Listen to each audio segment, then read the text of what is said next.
I've got a cup of coffee for you. Oh, thank you. We would all like some quick and simple ways to improve our health, but we're inundated with often conflicting advice. So, if you're going to try just one thing to improve your mental and physical well-being, what should it be? Maybe some green tea to boost your brain power, or doing a plank to lower your blood pressure. How about some small acts of kindness to benefit your immune system? I'm Dr Michael Mosley, and this is Just One Thing, where each episode will explore one thing you can start doing today to improve your health or life in ways you might not expect. It's 11 o'clock in the morning, and I've just done something that could improve my mood, relieve pain, and also reduce chronic inflammation, which is behind diseases like arthritis, cancer, heart disease, and type 2 diabetes. I've made a lovely cup of coffee for my wife, Claire, who just adores coffee at this time in the morning, and I'm about to take it to her. I've got a cup of coffee for you. Oh, thank you. Especially prepared the way you like it. Yeah, that's very nice. Appreciate that. Now, just making one cup of coffee for someone won't radically change your health, but surprisingly enough, regular acts of kindness can make a big difference. Obviously, kindness benefits the receiver, that's Claire, but new research is showing that kindness can also be surprisingly beneficial for the giver, that's me. Being kind on a regular basis can improve happiness and reduce symptoms of depression and anxiety. But what I find particularly impressive is it also appears to have a powerful effect on our immune system by reducing inflammation. I'll be speaking to an expert about that later on. But first, let's find out if I can convince Sam, a project manager from Kent, to include a few more acts of kindness into his daily routine. Hi, Sam. Hi Michael, how are you? I'm very good, thanks. So, Sam, how would you describe your mood? It definitely fluctuates. I do have quite a stressful job and it can get on top of me sometimes. And are you the sort of person who's quite focused on themselves at the moment? I suppose I can be. I live by myself and I'm really into fitness, long distance running and cycling and that kind of thing. I suppose it does make me a bit inwardly focused sometimes. Now, there is some really good science which shows that doing small acts of kindness can really help improve your mood, relieve pain and stress, and boost your immune system. So the challenge for the week ahead is to do 3 acts of kindness, maybe writing a note to a friend who needs a bit of support at this time, or really anything at all. But I would like you to do 3 different things. I can certainly do that. In fact, I've got a few ideas already. Brilliant. I've asked Sam to make a conscious effort to perform 3 acts of kindness over the next week. And that's because being kind to others has a profound effect on our health and well-being, as well as theirs. For starters, there are studies which show that being kind to others can significantly boost our mood.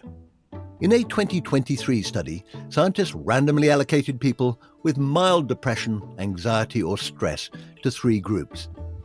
One group did 3 acts of kindness a week for 5 weeks. Another group were asked to be more sociable. And the final group did a written form of CBT, cognitive behavioural therapy.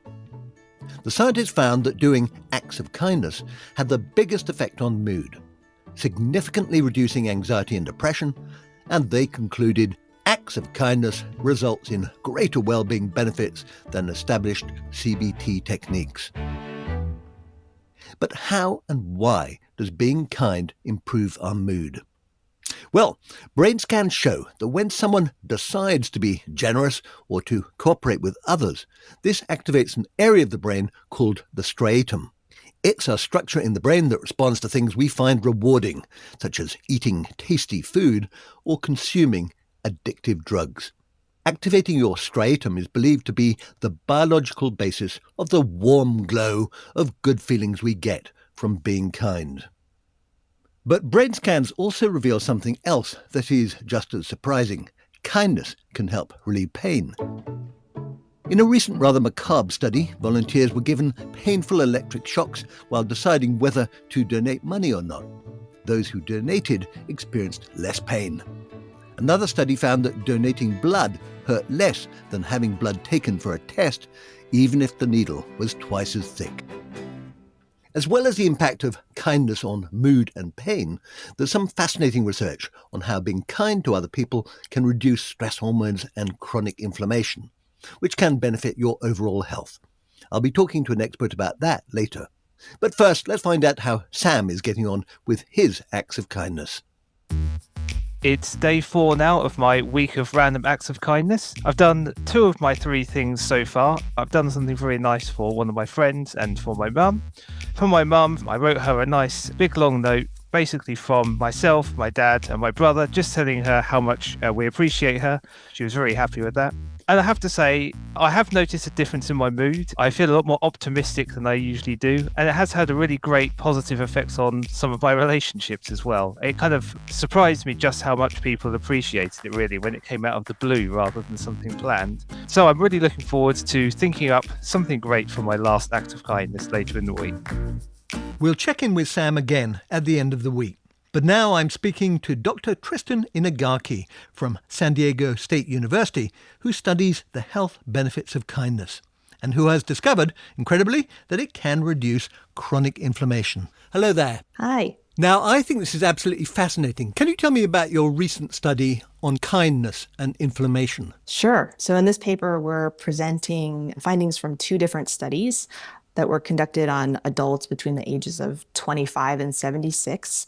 So in the first study, people report on how many people and organizations that they gave help, support, and kindness to, and had their blood drawn to assess an inflammatory marker in the blood called interleukin-6 or IL-6. So in study 1, we found that being kind to more people and organizations, so friends and family, but also volunteering, but not receiving kindness from those same kind of people and organizations is associated with lower inflammation. So giving but not receiving kindness is related to lower IL-6. And in study 2, we found a similar pattern. Why is it a good idea to lower your interleukin-6? So in the short term, IL-6 is good. It's functional for inflammation to go up. But the type of inflammation that we're looking at in this research is systemic inflammation. So inflammation that's in circulation in the blood that's really affecting the whole body. And we know that this kind of inflammation leads to a host of different diseases. So it's good to have lower systemic inflammation. Chronic inflammation predicts all of the commonly known diseases: cardiovascular disease, cancer, even depression. So pretty much everything that's linked to getting older, in fact. Absolutely, yes. It is one of the underlying mechanisms related to diseases of aging. And that's why it is a sort of holy grail. Finding something simple like this, which can lower chronic inflammation, is a really big step towards delaying, hopefully, some of those diseases of aging. Yeah, absolutely. That's the hope. There are some much larger scale epidemiological studies that have shown that those who are giving more are living longer. So this has been shown now over 5, 7, and 23-year periods of time, where those showing kindness, especially to those around them in their network, are living longer. That's a pretty big benefit. Yeah, absolutely fantastic. Now, you've looked at kindness and stress. And can you tell me a bit about that study? So in this study, we brought in young, healthy adults, and this time we randomized them to either write a kind, supportive note to someone in their life who's struggling with something, or people are randomized to a condition where they just write about their route to work.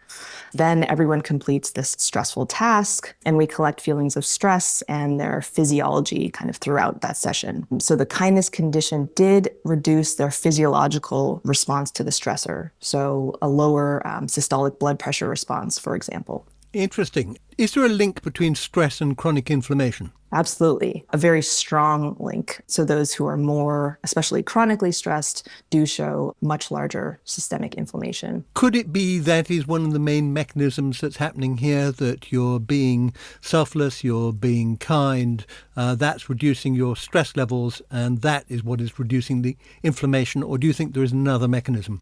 We do think the way in which we give to others is stress reducing. And inflammation is one of the largest drivers of the benefits of kindness. I think it's the most promising mechanism right now.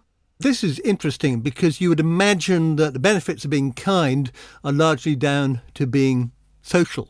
That if you're kind to other people, that means you're probably less lonely, they're probably less lonely. And it's interesting to see there is a physiological thing you can actually measure, a benefit you can get which goes beyond what we would typically see as sort of social benefits. Yeah, absolutely. I agree. Before some of this work, the assumed benefits of being social were just being around people. And a lot of this work is suggesting maybe it's more about what we're giving to those people. Now, if someone listening here thinks, I want to do more acts of kindness, you've inspired me to do it, what would you recommend they start with, if you like? We recommend things that you can do in your daily life. So this can be within the house. You can just bring someone a cup of coffee. Outside of the house, maybe for your neighbors, maybe you bake something, leave it on their doorstep, tell them that was there and it was from you. Or at work, you can do favors for colleagues, right? Maybe you could grab someone a soda because you know that they love it. Something that you can do within your daily life. Okay, and so they're really quite small gestures, if you like, but they add up. They can have an impact. Yeah, absolutely. And we don't recommend spending money, right? It's more about small bits of effort. So this sounds a little bit crude. Is there an optimal dose when it comes to being kind? Right now, we're recommending doing maybe 3 kind things a week and varying those kind acts. So maybe do something for your spouse, then do something for another family member, then do something for a close coworker. Mix it up a bit. Yes, mix it up. It is lovely to discover there is real evidence that doing little acts of kindness for other people around us really can lower our stress and inflammation levels. Now let's check in with Sam one last time and find out if he'll carry on with his acts of kindness.